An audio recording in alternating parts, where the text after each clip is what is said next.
Hello grade 11 students, welcome back and a new English lesson. Our lesson today is Reading The Coral Island Part 2.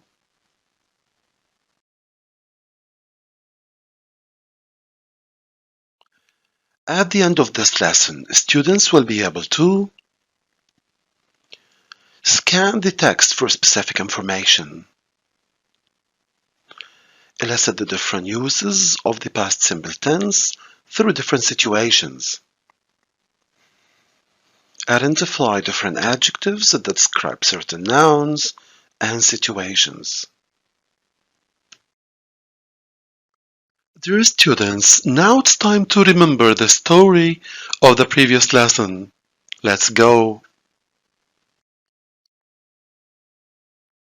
Dear students, in order to remember what happened in the story from the previous lesson, now put the events from the extract in the correct order. Here we have some sentences that are telling the story in brief. So, what you simply need to do is pause the video for some time, go through the sentences, read them well. After that, put them in order as they happened in the story. After that, play the video again in order to check your answer. So, again, read the sentences well, put them in the correct order. After that, play the video again in order to check your answers. Okay, here we come again. Now let's check the answers. Number 1. Very good. I was only 15 when I had my first sea trip against my father's will. Number 2. Excellent. The trip was peaceful till we sailed in deep waters. Number 3. Good job. The coral island appeared like a paradise on earth. Number 4. Very good. Huge violent waves beat the ship as we entered the tropics. Number 5. Excellent. The only hope was to lower the boat into the sea and row to the shore. And the last one. Very good. Finally, an enormous wave hit the ship that hit the coral reef, and some of the crew fell into the ocean. Very good.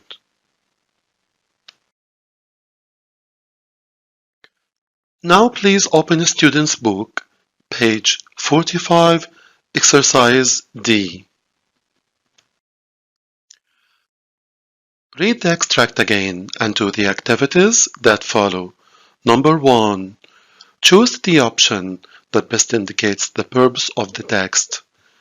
Dear students, when we come to the word purpose, that means the reason, when you are asked about the purpose of the text or the reason behind writing the text, you should put in mind that every writer wants to be clear with the readers from the very beginning, and he or she wants to give the reason or the purpose from the early lines. So, in order to get the purpose of the text, you should read the introduction well. If we go through the lines of the introduction here, we can notice some keywords that are going to lead to the answer. Here we have the word adventurers and we have the word adventures. So, from the very beginning, the writer attracts the attention of the readers that he is going to write something about an adventure. So, the correct answer is excellent. Letter D. The purpose of the text is to entertain the reader with an account of a sea adventure. Excellent. Good job. Dear students, here we come to exercise 2. Read the following statements and take the ones that apply to the text. Letter A. The writer uses mainly present tenses. Letter B. The writer makes use of direct speech. Letter C. The writer refers to the events in the order in which they occurred. Letter D. The writer tells the story using the third person he, she, it, or they. Letter E. The writer presents the information in an impersonal, factual way. Letter F. The writer uses descriptive language in the form of adjectives and adverbs. Please pause the video for some time, get your answers ready. After that, play the video again in order to check your answers. Okay, now it's time to check the answers. Letter A. The writer uses mainly present tenses. Is it correct? Excellent. No, the writer didn't use present tenses because he was telling the story that happened in the past, so he used past tenses. Excellent. Letter B. The writer makes use of direct speech. What do you think? Let's check the context. Here we can find out the answer. The chap is going to hit the reef, shouted Jack. And here we can find out that the writer makes use of direct speech. Good. Letter C. The writer refers to events in the order in which they occurred. In other words, the writer put the events in the correct order. Let's check from the content for the most part. And then he used when, then weeks later. So it seems that the writer puts the events in order. Excellent. Letter D. Does the writer tell the story using the third person he, she, it, or they? What do you think? No, excellent, because all the time the writer was using the first person I and we. Excellent. Letter E. The writer presents the information in an impersonal, factual way. Is it correct? No, because the writer was telling a story, so he kept on the narrative technique. Excellent. Let's come to the last one, letter F. Does the writer use descriptive language in the form of adjectives and adverbs? Let's check from the content. Yes. When he was talking about his dad, he said, "My father," who was a very strict and stubborn. So he used two adjectives. So the writer uses descriptive language in the form of adjectives and adverbs. Excellent. Good job. Now open Student's Book, page 45, exercise E. Exercise E. Read the sentences taken from the extract on the previous page.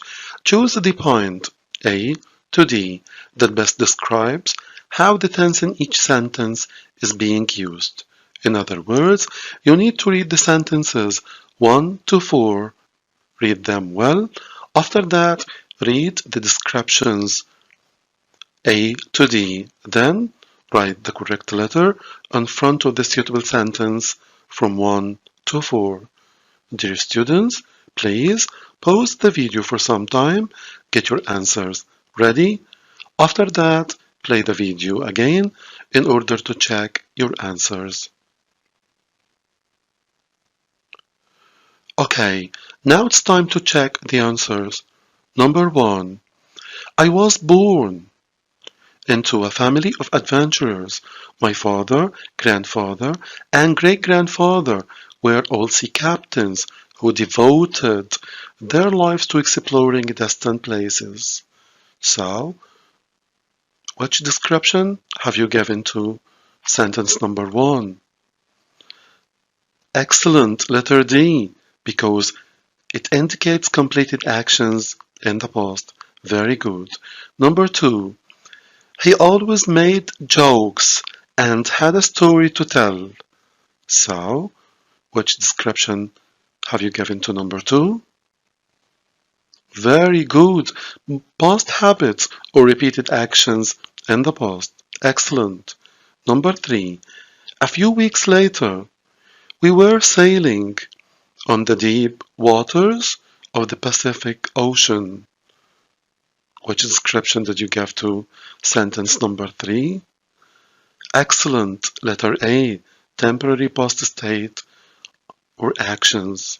And the last one, Jack, Peter Kane, and I grabbed hold of an oar and dived into the water. Very good. It's letter B. Completed actions that happened one after the other in the past. Excellent. Dear students, now open a student's book, page 45, exercise F. Dear students, before having the task, let's ask this question. What is an adjective? An adjective is a word that tells us more about a noun. It describes or modifies a noun. So, in other words, it adds to the noun. It gives more description. So, the big dog was hungry. So, here we have two adjectives in bold, big and hungry, and both of the adjectives modify the noun dog. Let's have some examples. An adjective often comes before a noun. A green car, a dark sky, an interesting story. So green, dark, and interesting are three adjectives. They are modifying these three nouns, car, sky, and story. And sometimes the adjective comes after a verb, as in these examples. My car is green. So here is green, the adjective, comes after is. The sky became dark. Here is dark, came after became. And here the story seemed interesting. So interesting came after seemed. Okay. Exercise F. Find the adjectives the writer uses in the text to describe the nouns or situations. Here are the nouns and situations, and here is paragraph 2. Read the paragraph well, try to get the correct adjectives, and write them in front of the nouns or situations up there. So, now please pause the video for some time, get your answers ready, then play the video again in order to check your answers. Okay, now it's time to check the answers. Ralph's father was described to be excellent, strict, and stubborn. On leaving his parents and home, Ralph felt very good, sad, anxious. Number 3, the adventures that lay ahead were excited and he was proud. Very good. Here are the nouns and situations, and here is paragraph 3, as we did with paragraph 2. Read paragraph 3, try to get the correct adjectives and write them in front of the nouns or situations. Pause the video, get your answers ready, then play the video again. Now, let's check the answers. Jack in paragraph 3 was very good, strong, young, well-educated, and fearless. Peter Ken was described to be excellent, optimistic, amusing, fun-loving, 14-year-old. Here is the nouns and situations, and here is paragraph 4 and paragraph 5. Please get your answers ready and let's check the answers. Okay, number 7. He mentioned that the beaches were very good, stunning, and white, and the waves in paragraph 5 were described to be excellent, huge, and violent. Excellent. Dear students, at the end of our lesson, here are some useful reading websites. Try to make use of them. Dear students, at the end of our lesson, thank you very much for watching. Till we meet again, wish you all the best. Thank you and goodbye.